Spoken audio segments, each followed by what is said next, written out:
Chennai அடையாற்றில் triple murder விவகாரத்தில் 2 வயது குழந்தையின் உடல் கண்டெடுக்கப்பட்டது அதிர்ச்சியை ஏற்படுத்தி இருக்கிறது.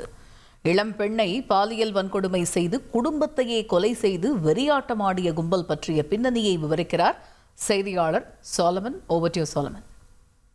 சென்னை அடையாறு இந்திரா நகர் முதல் அவென்யூ பகுதியில் சாலையில் கடந்த 26ஆம் தேதி சாக்கு மூட்டையில் ரத்தம் வழிந்தபடி ஒரு உடலானது கிடந்திருக்கிறது. அங்குள்ள பொதுமக்கள் உடனடியாக இது குறித்து தகவல் தெரிவித்த நிலையில் சம்பவ இடத்திற்கு அடையாறு போலீசார் வந்துட்டு அந்த சாக்கு மூட்டையை பிரித்து பார்த்தபோது ஒரு வடமாநில நபர் இறந்த நிலையில் கிடந்திருக்கிறார். உடனடியாக போலீசார் அந்த இறந்து கிடந்த வடமாநில நபரின் உடலை மீட்டு பிரேத பரிசோதனைக்காக ராயப்பேட்டை அரசு மருத்துவமனைக்கு அனுப்பி வைத்திருக்கிறார்கள்.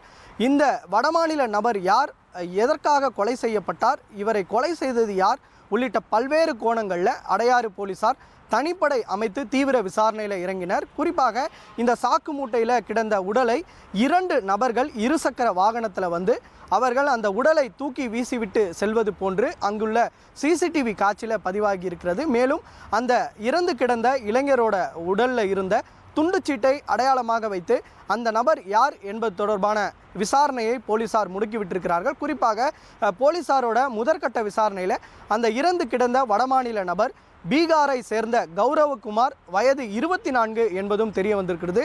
இவர் தரமணியில் இருக்கக்கூடிய ஒரு கல்லூரியில் செக்யூரிட்டி வேலைக்காக வந்திருப்பதும் அவருடன் அவரது மனைவி மற்றும் 2 வயது குழந்தை தங்கியிருப்பதும் போலீசார் கண்டுபிடித்திருக்கிறார்கள். மேலும் அந்த சிசிடிவி காட்சியில் பதிவாகி இருக்கக்கூடிய இருசக்கர வாகன பதிவெண்ணை அடையாளமாக வைத்து போலீசார் 2 நபர்களையும் கைது செய்திருக்கிறார்கள். அந்த கைது செய்யப்பட்ட 2 நபர்களையும் வடமாநில நபர்கள் என்பதும் தெரிய வந்திருக்கிறது. எதற்காக கொலை செய்யப்பட்டார்கள் என அவர்களிடம் விசாரணை மேற்கொண்ட போது பல்வேறு திடுக்கிடும் தகவல்களானது வெளியாகி இருக்கிறது. அதாவது கௌரவகுமார் கொலை செய்தது மட்டுமின்றி அவரது மனைவி மற்றும் 2 வயது குழந்தையையும் அந்த நபர்கள் கொலை செய்திருப்பது தெரிய வந்திருக்கிறது. இந்த சம்பவத்தில் ஈடுபட்ட 3 நபர்களை போலீசார் இதுவரை கைது செய்திருக்கிறார்கள். அது மட்டுமின்றி மேலும் 9 வடமாநில நபர்களிடமும் இந்த விசாரணையானது நடைபெற்று வருகிறது.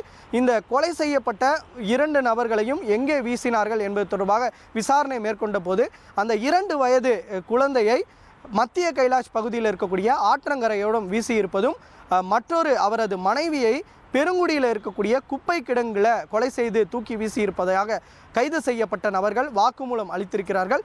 அதன் பேரிலேயே மத்திய கைலாஷ் பகுதியில் அந்த ஆற்றங்கரையோரம் பகுதியில் தீயணைப்பு துறையினர் உதவியுடன் போலீசார் தீவிர விசாரணையில் ஈடுபட்டனர். மேலும் சோதனையில் ஈடுபட்ட போது இறந்து கிடந்த அந்த 2 வயது குழந்தையை போலீசார் மீட்டிருக்கிறார்கள். அவரது அந்த குழந்தையையும் தற்போது ராயப்பேட்டை அரசு மருத்துவமனையில் பிரேத பரிசோதனைக்காக வைக்கப்பட்டிருக்கிறது. மேலும் அவரது மனைவியின் உடலை தற்போது போலீசார் பெருங்குடியில் இருக்கக்கூடிய அந்த குப்பை கிடங்களை தீவிரமாக தேடி வருகிறார்கள். 3 மணி நேரத்திற்கும் மேலாக இந்த தேடுதல் வேட்டையானது நடைபெற்று வருகிறது. அந்த உடலையும் கைப்பற்றிய பிறகு இந்த கொலை எதற்காக நடந்தது என விசாரணை மேற்கொள்வார். அதே போல இந்த கைது செய்யப்பட்ட நபர்களிடம் விசாரணை மேற்கொண்ட போது இந்த கொலை எதற்காக நடந்தது என்பதை அவர்கள் வாக்குமூலமாக தெரிவித்திருக்கிறார்கள். அதாவது தரமணியில் இருக்கக்கூடிய ஒரு பாலிடெக்னிக் கல்லூரியில் இந்த குடும்பம் செக்யூரிட்டி வேலைக்காக அங்கே பணியாற்றி வருவதும், இதே கல்லூரியில் கட்டிட பணிகளும் நடைபெறுவதால் பல்வேறு நபர்கள் இங்கு தங்கிதான் பணியாற்றி வருகிறார்கள். அவர்களுடனே இவர்கள் தங்கியிருந்த போது சுமார் 1.5 மாதத்திற்கு முன்னதாக இந்த குடும்பம் இங்கு செக்யூரிட்டி மற்றும் இந்த கட்டிட பணிகளையும் மேற்கொண்டு வந்ததாக தெரிகிறது. அப்போதில் இருந்தே அந்த கௌரவகுமாரோட மனைவியிடம் ஒரு சிலர் தொடர்ச்சியாக பாலியல் சீண்டலில் ஈடுபட்டு வந்திருப்பதாக ஒரு போலீசார் தகவல் தெரிவித்திருக்கிறார்கள்.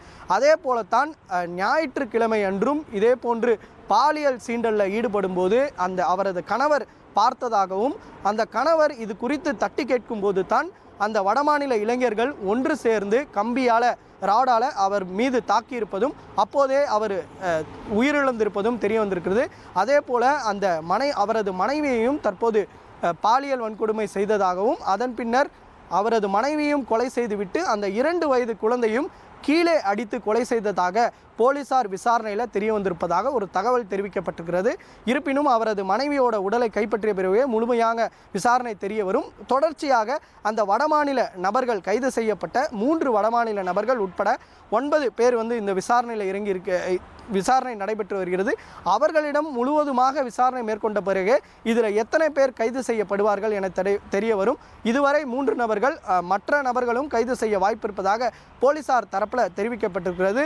இந்த தரமணியில் இருக்கக்கூடிய அந்த பாலிடெக்னிக் கல்லூரியில் தனிப்படை போலீசார் அந்த சம்பவ இடத்தை பார்வையிட்டு ஆய்வு மேற்கொண்டு அங்குள்ள நபர்களிடம் விசாரணையானது நடைபெற்று வருகிறது. அது மட்டுமின்றி கைது செய்யப்பட்ட நபர்களை அழைத்து இந்த கல்லூரியில் எப்படி சம்பவம் நடைபெற்றது, எங்கு நடைபெற்றது உள்ளிட்ட பல்வேறு கோணங்களில் அவரை அழைத்து விசாரணை மேற்கொள்ளவும் போலீசார் திட்டமிட்டிருக்கிறார்கள். அப்போது தான் உண்மையாக எங்கே நடந்தது என்பது குறித்தான தகவல்கள் தெரிய வரும் என போலீசார் தரப்பில் தெரிவிக்கப்பட்டிருக்கிறது. அவரது உடல் மற்றும் மேலும் தலைமறைவாக இருக்கக்கூடிய நபர்களை போலீசார் தீவிரமாக தேடி வருகின்றனர்.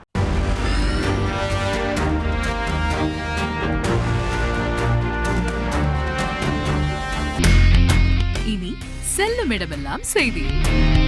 தந்தை டிவியின் வாட்ஸ்அப் சேனலை ஃபாலோ பண்ணினா செல்ல இருக்கும் இடமெல்லாம் செய்தி. இதோ QR கோட் இப்பவே ஸ்கேன் பண்ணுங்க, ஃபாலோ பண்ணுங்க.